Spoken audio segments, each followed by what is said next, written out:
Misagwa mo ng utana, naa man di ay island hopping og mga tutag Enchanted River.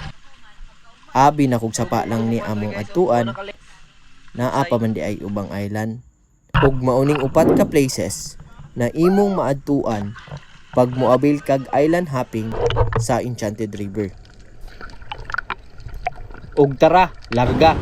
Gikag Davao, nilarga ang tropa padulong Surigao. Mapainit, mapaulan, wala may pakialam, nakalaag lang. Pag-abot sa crossing Enchanted River, ang unang buhaton is mupalit og ticket. Take note lang ta, before ta makasulod sa Enchanted River, need na to mupalit og ticket sa ilang tourism desk. Located sa Hinatuan Tourism Center. Naa sa mga 7 to 10 minutes away lang ni gikan sa crossing. So 3 kilometers siya gikan sa kanto pa Enchanted River. Ano yung proseso? Not sponsored, but pero ka baka naman. Ako mo kape ko blanca. In total, naa sa mga 150 per person ang atong bayaran. Included na sa ticket ang atong entrance fee sa Enchanted River, environmental fee, parking fee, ug uban pa. Then, ang 50 pesos is ang one-time access fee para lang ni sa mga tourists nga not living inside Hinatuan.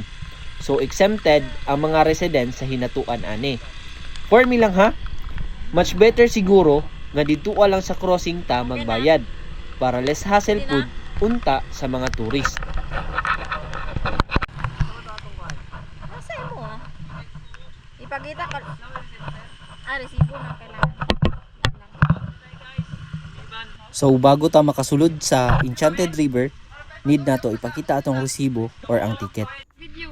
Pag humag-park, need na to munaog. Naa sila'y free shuttle para munaog guys ha.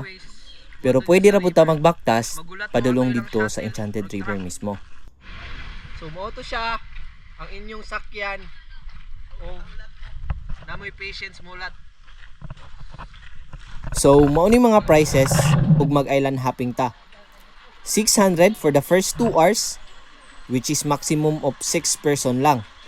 So kung manubra pud tag oras, for every 30 minutes to 1 hour, naatay additional nga 100 pesos. Duha na ka lane ng dalan.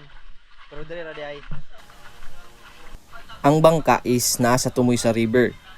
So baktas lang sa tagamay, then dirian na pud ta magbayad. Makita nimo lang flow, padulong sila sa dagat ang tubig. Ngapon, dam mo apilon to mi atong 600.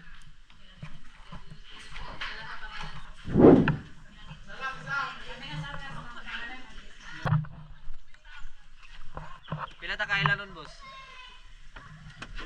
Tulo. Ug tara. Unang island na atong adtuan is ang Rock Island Resort. I think tungod siguro kay majority sa island made sa bato. Pero naapod di ay ta katulgan diri ah. So kung gusto mo mag-overnight, pwede kaayo. Naapod ni sila kananan na majority kay seafood. Wave, murag V. Pag humag-humol, ambak dayon ta sa ikaduha. Ang lugar nga ginatawag og Lodestone. Isa sa lugar nga makabunog. Tungod sa ilang mga ambakanan nga naay consecutive nga katas-ong 2 meters, 5, 7 ug ang kinatasan nga 10.6 meters. So katong mga hilig ug ambak, mag-dive-dive, medyo malingaw mo aning lugara. Hadkul ba lagi ko? Tabi! Kay hawoy ug nangabunog naman ang mga lawas, ambak ta sa atong ikatulo nga location. Ang ginatawag og Sibadan Fish Cage and Resort.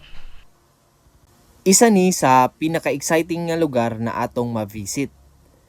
Kaning lugara is a open water cage. Mura siyag dako nga balay nga naka-kompartamento o portion siya. Then didto ginabuhi ang mga klase-klase nga isda.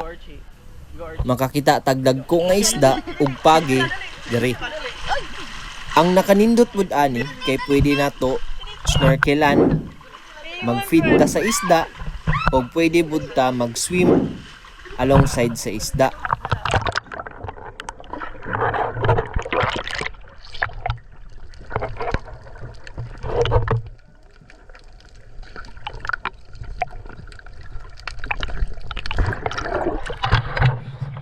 Wala ta.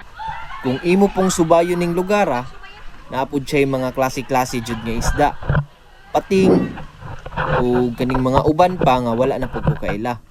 Syempre kung gutomon ta, Gamit sa baso. naapod di ay na maligyag kakanin dere. And lastly, kung nagwonder mo unsa ang ikaupat nga place, syempre mao ni ang main, ang Enchanted River mismo.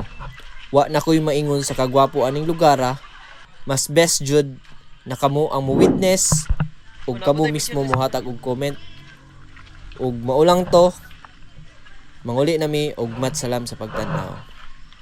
Kita namin lang flow. Sila